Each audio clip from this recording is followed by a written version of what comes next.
Oui, bonjour. Je ne sais pas si vous m'entendez. Oui?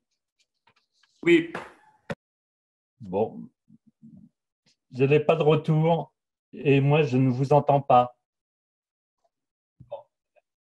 Ah bah très bien. Oui, alors quelques nouvelles de la France. Le vendredi 13 mars, les décisions gouvernementales ont bouleversé les organisations de nos collectivités et établissements territoriaux. Donc à peu près 2 millions d'agents se sont retrouvés à revoir leur travail, leur modalité de travail. Les élus ont dû décider en urgence de ces modalités, souvent sans concertation. L'urgence n'a pas toujours permis malheureusement de consulter les représentants des personnels.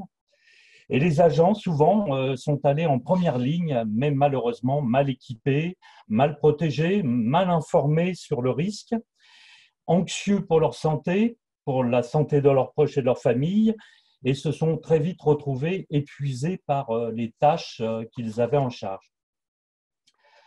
Mais néanmoins, les agents ont répondu présents dans tous les secteurs d'activité, dans l'eau, l'assainissement, les déchets, l'état civil. Le service aux citoyens a été rendu. La police municipale a joué aussi un grand rôle.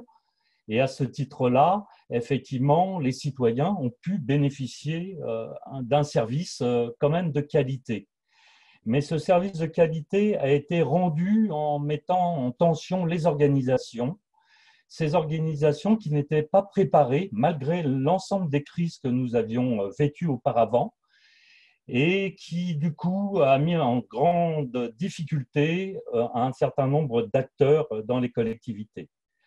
Parallèlement, le cadre législatif et réglementaire s'est adapté, la commande publique aussi, les modes de consultation à distance, de réunion se sont mis en place et les procédures ont été allégées.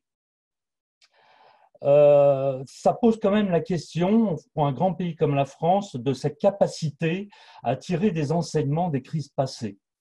Et c'est vraiment une question importante qui devrait être traitée dans les suites qui seront données à cette pandémie, car après voilà, la canicule, après H1N1, après le coronavirus, aujourd'hui, nous sommes toujours pris au dépourvu et malheureusement, nous manquons de capacité d'anticipation pour gérer ces crises.